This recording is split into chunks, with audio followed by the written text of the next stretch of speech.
Hello and welcome everyone to the Out of Spec podcast.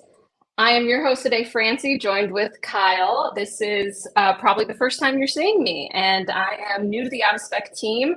Going to be running the podcast, covering anything and everything EV interesting, and whatever you and I might find cool and exciting. Today, we are looking into the GTI Concept, the first ever electric GTI, the ID GTI. Kyle, tell me why we're covering a concept car when usually that's a no-go for us. Yeah, everyone knows I kind of hate concept cars actually because they're just, these orbs of thought into what the future could potentially be but never turns out to be. However, there has been a trend around the 2023 IAA Motor Show, which is where we are. I'm in Munich right now. And there's a whole bunch of car releases. This is typically when the German companies share all of their new stuff. So Volkswagen, Audi, Porsche, Mercedes, BMW, and they're all having huge announcements this week. And this is the coolest one. So the reason we're covering this on this podcast and a full video on Out of Spec reviews is because finally it's a concept that's going to make it to production. It's already been green lighted. And so I think we can take a lot of the interpretation of what we're looking at here, and we'll get a pretty good idea as to what the series production model will look like in 2025, I believe, is when it'll may basically hit the road. So yeah, it's a tiny hot hatch that's electric. It's everything I've been wanting in a car, and it is the first ever electric GTI, which I never thought Volkswagen would put a GTI badge on an electric car. I thought they were going to go with GTE, which is what they've done with their plug-in hybrids. So fascinating. What do you think? What do you think about how it looks? First of all, Off the bat, it's cute. It's sleek. I mean, yeah, the wheels are great. I like the style. I think it's, not very flashy. It's to the point. It makes me, hope that there's not too much bells and whistles. But I mean, you're saying that it's everything you wanted in a car, in an EV, which is that's a grand statement. So why don't you tell me a little bit about why, just off the bat, big picture, you're so happy with this concept? okay, well, first of all, I think we need to go back a couple concepts ago, and I don't remember if it was the last IAA or the one before it, but Volkswagen unveiled something called the ID Life concept. And the ID Life concept, I was like, that's my dream. It's basically, it looked like a G-Wagon shrunk with like happy little lights on it. It was basically it looked kind of like a Honda E. It was a box on wheels that was really cute. And the thing with Volkswagen is they've especially with their design strategy going forwards. And I'll talk a little bit about how Volkswagen design is involved with this GTI concept. They really have a couple like main themes that they're going for, and being like super happy and super cutesy isn't really part of the future of Volkswagen design. They don't want to be angry. They just need to be like stable and quite attractive and a little bit cheeky, but not anything like super duper happy. And because mostly Volkswagens appeal to everyone, they're very classless vehicles. You can see my grandma driving a Volkswagen or me, and everyone in between. That's just they're supposed to be, sort of okay for everyone. And I think they scrapped the plans for that really cool ID Life concept and really turned it into what is going to become the ID2. And the ID2 is, already confirmed for series production. We've pretty much seen everything on that car, and it's just smaller ID3, and it's going to be a $25,000 car. It's going to be, fully electric. Of course, it'll have two battery pack sizes, 38 kilowatt hour and 54, something like that, or 58 kilowatt hour. I think it'll have basically the ID3 small battery will be the ID2 big battery. And, Volkswagen has really done an interesting job so far with this MEB architecture, which is what all of their electric cars are based off right now.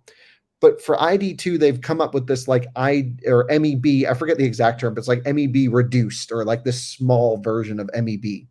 And I think they've kind of nailed it with this ID2. It looks really cool. I'll see if I can pull up a photo of the ID2 series production model right here. I'll go to, let's see, world premiere of the ID2 all. Yeah, similar looking to this car because again, they're based on the same thing. So let me just pull up that screen so everyone can see what I am showing to everyone. Let's see, share and pull up. 1 second. Add, boom. So this is the ID2 all that basically started it all, and it's this right here.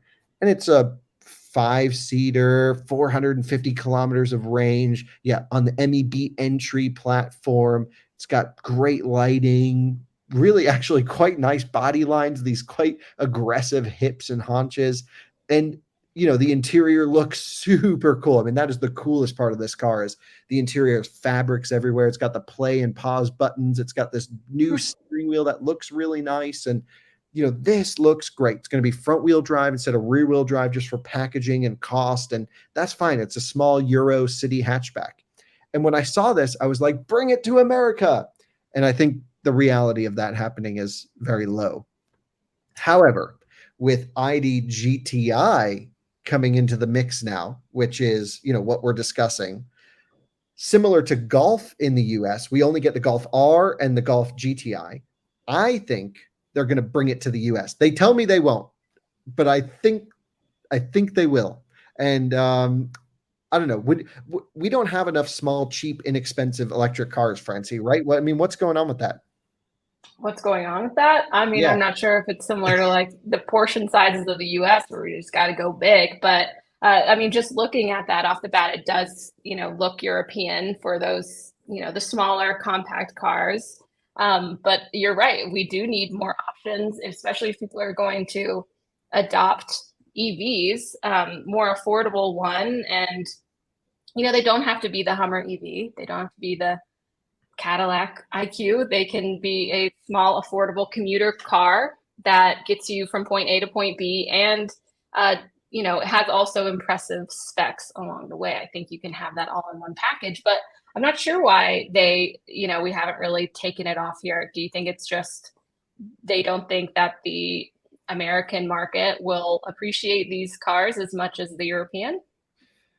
Yeah, I think a lot of it has to do with our safety regulations. We're actually harder to pass crash in the US than in Europe. It also comes down to just, market, what people are buying.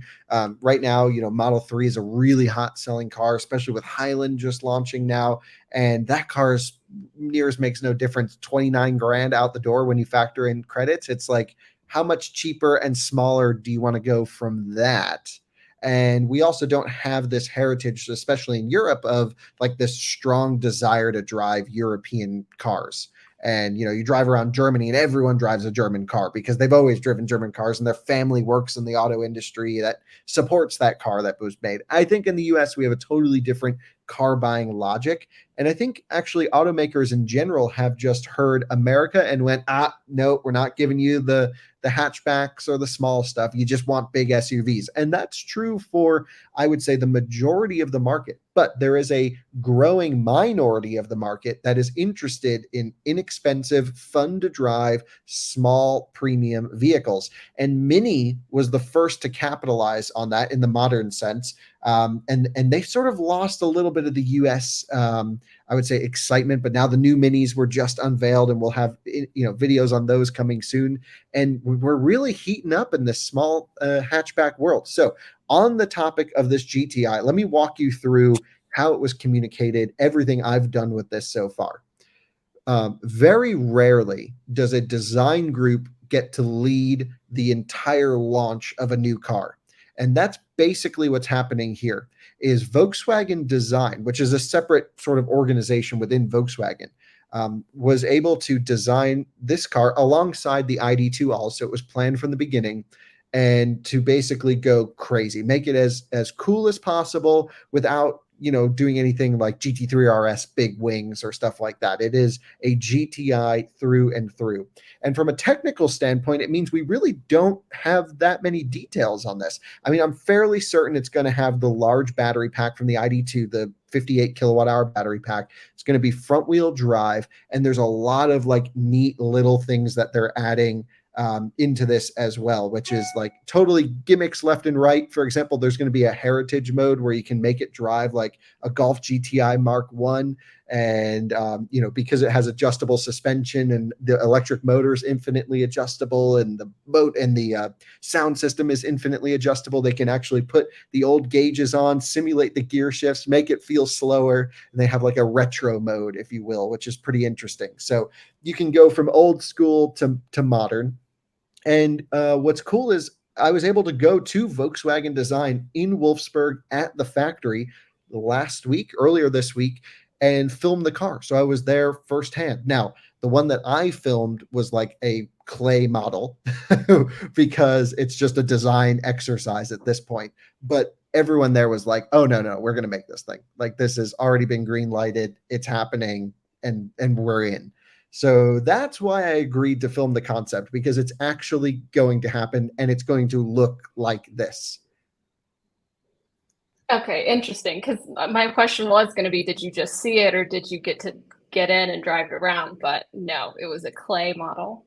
It was a clay model painted with automotive paint, typical for these things, of course. And so, yeah, nothing out of the ordinary, if you will, for these types of situations. But one thing that I really wanted to dive into on this car was a little bit of like the design sketches and stuff, because we don't really talk about automotive design that much.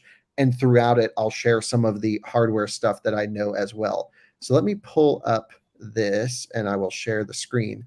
Here we have the original Mark I GTI next to the new ID2 sketches. And honestly, like, looking really cool. I wish they did the circular headlights of the old ones in this new Agreed. design here. Yeah, I I think love the that would look have of been that. way cooler. But on the interior, well, hold on. Let's see. What do we have here? We have interior, exterior, mostly interior sketches, I think. Let me walk you through all of these, because I spoke with the entire interior design team who did these, and I gave some feedback up front. The first thing that I actually thought was a little bit gimmicky is this little heart button is in the seat on the car, and it's right where it, like, if you're sitting in the seat, you go from your heart directly back, and that's where they put it, and it has a light on it. And again, who knows if that will make it to series production, but it's supposed to like use sensors in the seat and the steering wheel and like this wearable device that tracks your heart rate, and then you earn points. And I was like, why are you doing this? Like, what do you need to know my heart rate for while I'm driving? Like, my Apple Watch does it. I'm like, don't make me buy. They said it would come with the car, but don't make me wear an additional accessory to track my heartbeat so that you can give me points in my game system on my car. I'm like, that's a bad idea. So instantly, what do you think about that? Is that stupid or what? I mean, I don't really see the point. It just seems like, yeah, another bell and or whistle that is not necessary whatsoever. And I already have enough things, like you said, that are tracking so many things that I might not even be aware of. Let's not put another one into my car. Yeah, I thought I it don't was pretty know. silly. And I'm like, if you are going to track my heart rate, just like make an Apple Watch app, right? And just send that to the Sure. car, because this already does that. What's the So point of tracking the heart rate? that's what I didn't fully understand. They didn't really have a good answer. They were like, well, you could like drive fast and have a low heartbeat, and we'd give you an award on the screen that says you're the cool guy. And I'm like, that's stupid. So let's Oh not my do that. gosh. Wow. They're having fun over there. That's for sure. This is what Germans call fun. That was dumb. And I told them that too. Like, I was super raw with all my feedback with their team. They really appreciated it, I think. But anyway, then there was some great stuff. For example, the pedals are so cool. So typically in Volkswagens, you have a play and pause button on the pedals. And Mhm. here, because it's the GTI, you have a stop because it's bigger brakes, and you have a fast forward because it's more power. And so I thought that was okay. Fun little touch there. And A then on the wink.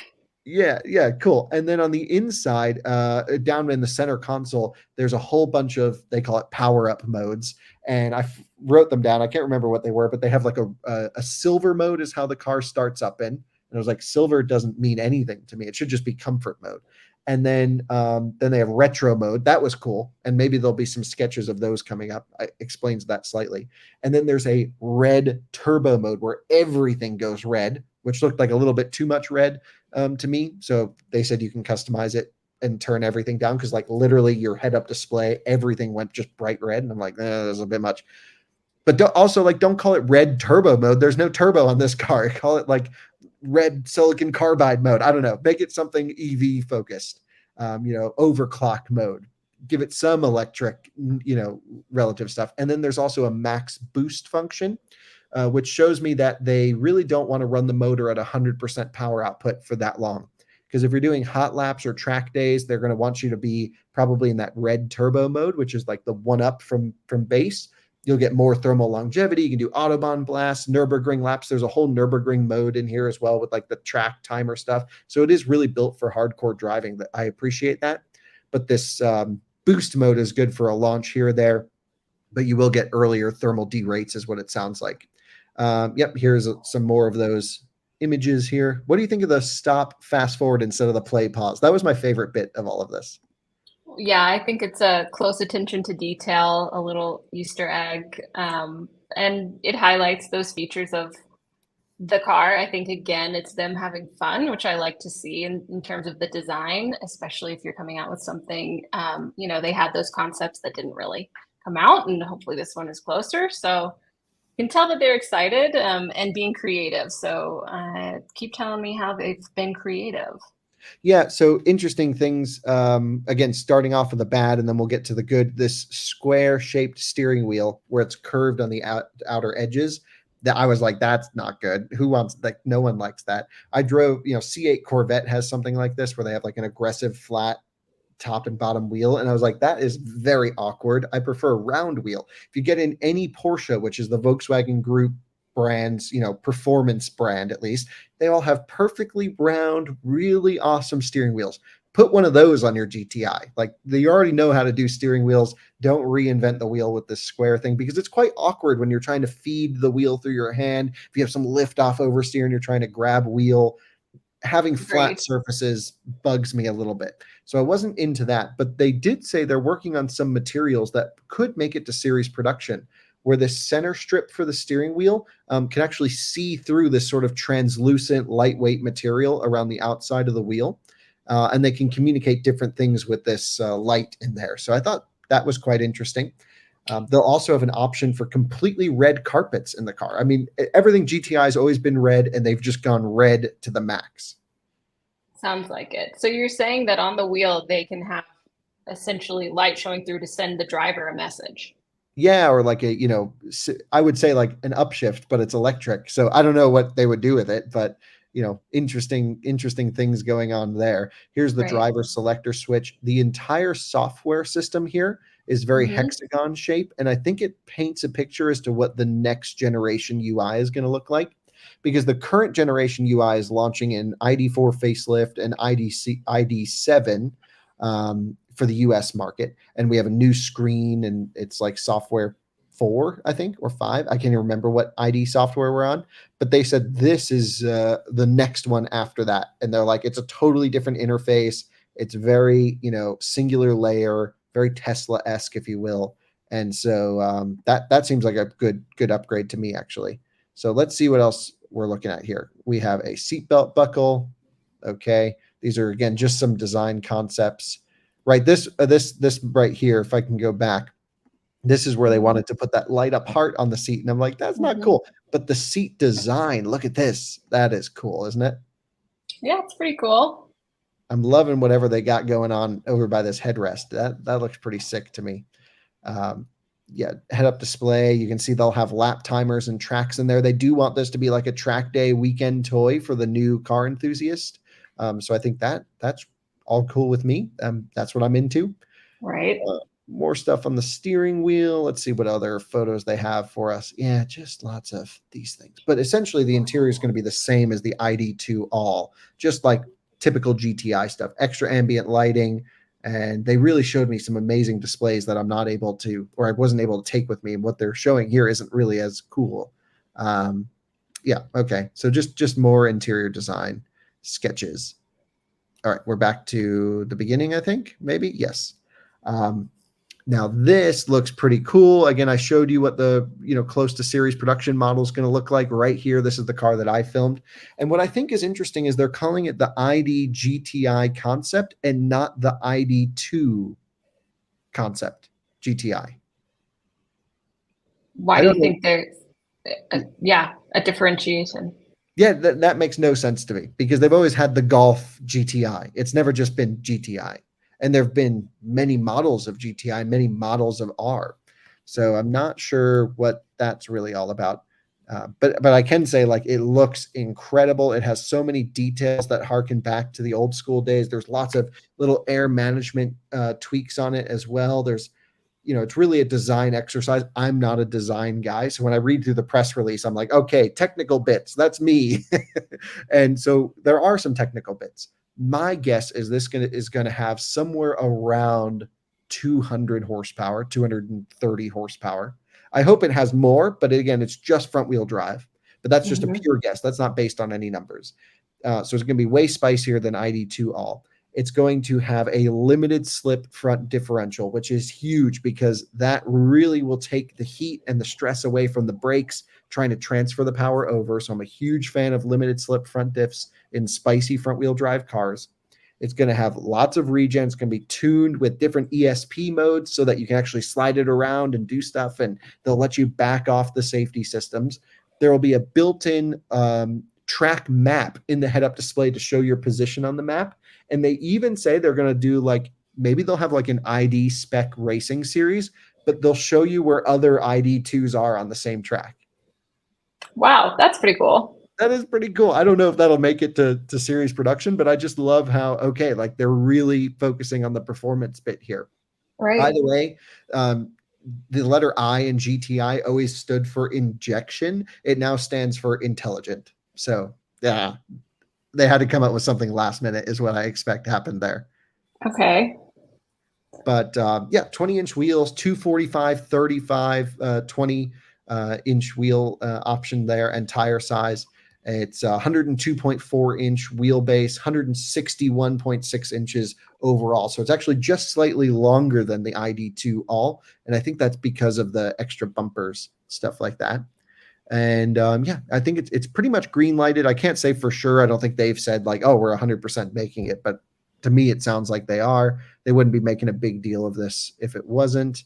Yeah, let's see. Distinctive wheel design, such as the Pirelli rim from the Mark I Golf GTI, and they also have a Denver rim from the Golf GTI Mark V.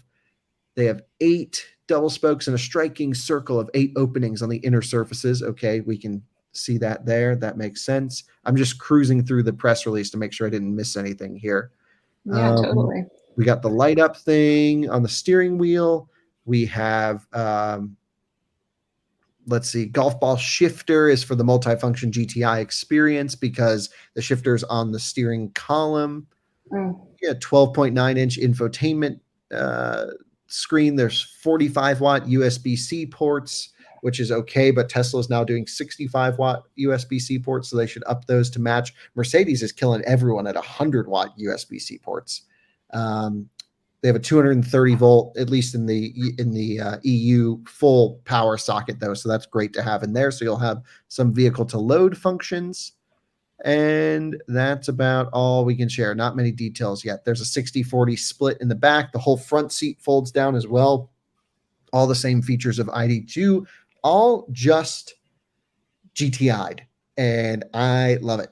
Honestly, details aside, if Volkswagen can truly make this car spicy enough and like fun and tossable and like a GTI used to be, then I think they've got their mojo back. Because Volkswagen's been a little bit boring, especially after Dieselgate. Like, they just went super conservative on everything. So yeah, now they're like spicing it up again.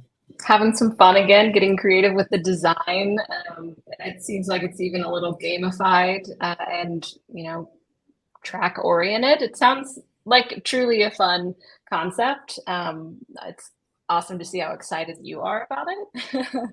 And hopefully, it comes to production and you get a chance to get behind the wheel, or me. Yeah, well, certainly, you'll be doing stuff like that and doing, all the out of spec goodness that we've always been lucky enough to have the opportunity to do. I want to pull up the photos that I had again, but I can't freaking find them. Where are they?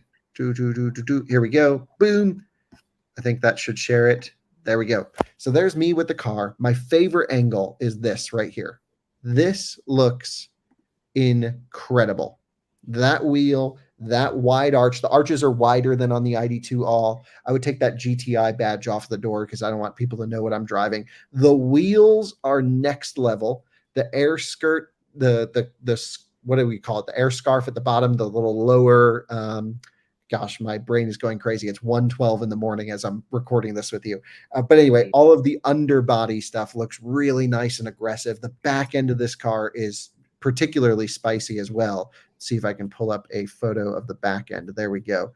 That is a good looking rear end on a hatch. And honestly, we've needed a hot electric hatchback because the Mini Cooper SE was lame. It wasn't that fast. It overheated way too quick. And like, what else did we have? ID3 never came to America. That was never that hot anyway. I'm driving one this week. It's like a great car, but it's not a spicy car. And so I think like if Volkswagen can nail it, this is the ultimate daily driver right here. You don't need anything more than this. I hope, but I really hope they get the technical stuff right and the chassis stuff right. I hope they make it spicier than we're expecting. They need to stop being so conservative on the power figures and just juice this thing, put a super aggressive suspension in it, massive brakes, and make it what a GTI electric should be because dang, this is going to be really cool. It's not going to be 25 grand like the ID2 All is going to be. It's probably going to be 35, 40 grand, I would think. But again, when you're getting something this special and this low production, I would guess people will spend the money for it. So that's the ID2 GTI, Francie. Thanks for walking us through that, Kyle. I know that we're going to touch on some other things you see this week or your time in Germany on the podcast. So y'all make sure to listen in and tune in, and we'll make sure to keep bringing this news back to you. Yeah, this was a spicy concept, as you love to say, and thanks for walking me through all that you saw. Of course, yeah. I mean, I think we have some cool videos coming up that we can't talk about at the time of this recording or even when this goes live, but stay tuned to this channel because we got a lot of releases, a lot of crazy stuff. I'm seeing everything. I'll share my impressions firsthand. And of course, Francie's handling all the behind the scenes stuff. So thanks for watching another episode of the Out of Spec podcast. We are out. See you soon. Bye-bye.